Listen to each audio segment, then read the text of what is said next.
Indian rupee is a scam. Let me tell you why. अगर ये note तुम market में लेके जाओगे और वहाँ तुम एक एप्पल खरीद रहे हो 100 रुपये का, तो हाई चांसेस है कि मे बी नेक्स्ट ईयर तुम्हें वो एप्पल 100 रुपये का ना मिले, वो तुम्हें मे बी 110 का मिल सकता है। तो क्या हुआ इस नोट के साथ ऐसा जो ये अगले साल एक एप्पल नहीं खरीद पाएगा? क्या ये नोट छोटा हो जाएगा अगले साल? नहीं ना, ये इतना ही रहेगा अगर डिमोनेटाइजेशन ना हो जाए तो। लवणे न भोजन। तो अगर ये नोट छोटा नहीं हो रहा है तो फिर क्यों तुम अगले साल एक एप्पल इसी एक नोट को दे के नहीं खरीद पाओगे?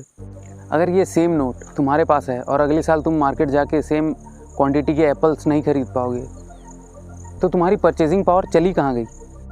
एक्चुअली इसी चीज़ की वजह से मैं बोल रहा हूँ कि इंडियन करेंसी या फिएट करेंसी एक स्कैम है। फिएट करेंसी का मतलब ये होता है कि एक ऐसी करेंसी जिसकी खुद की कोई वैल्यू नहीं होती, इसीलिए इसे किसी और कमोडिटी से बैक्ड होना पड़ता है। जैसे कि अपना यूएस डॉलर, वो पेट्रोलियम से बैक्ड है, लेकिन हमारी इंडियन रुपी ना ही गोल्ड से बैक्ड है, ना ही सिल्वर से, ना ही तांबा पीतल, किसी चीज़ से भी बैक्ड नहीं है। इसकी वैल्यू सिर्फ इसी वजह से है क्योंकि हमारी गवर्नमेंट ने इसे लीगल टेंडर डिक्लेयर किया है और हम इसे लीगल टेंडर मानते हैं। सिर्फ इसी वजह से इसकी इंट्रिंसिक वैल्यू है। अब मान लो हमारी इकोनॉमी में 100 रुपये हैं और सेम क्वांटिटी के एप्पल्स भी हैं, यानी कि 100 एप्पल्स, तो हर एप्पल की वैल्यू 1 रुपये हो जाती है। लेकिन अगर मान लो कि सेंट्रल बैंक अगले ही दिन 200 रुपये और प्रिंट कर देती है, यानी कि टोटल सर्कुलेशन में 300 रुपये हैं, तो इसका रिज़ल्ट क्या होगा?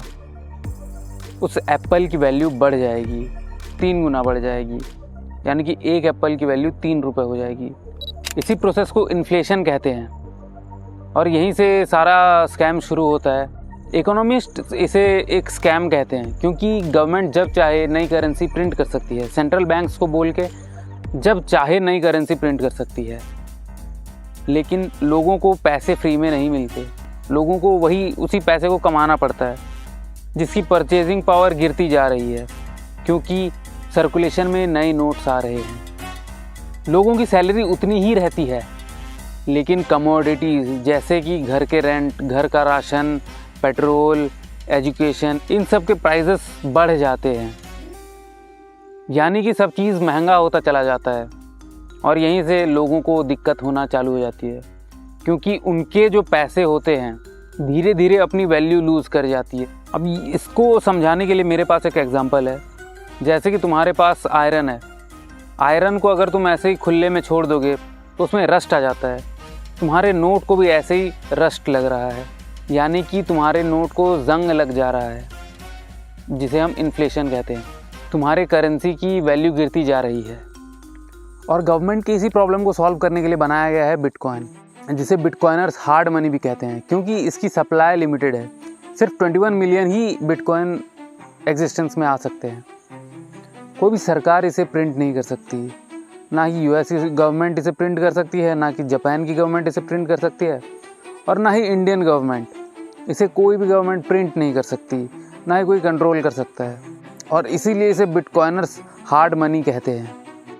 तो क्या इंडियन रुपी एक स्कैम है या इन्फ्लेशन एक इकोनॉमिक नेसेसिटी है?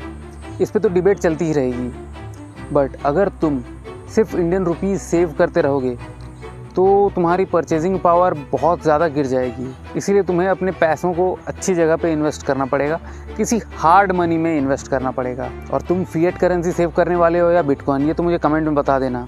और इसी तरह की वीडियोस देखनी है तो follow my channel. Thank you.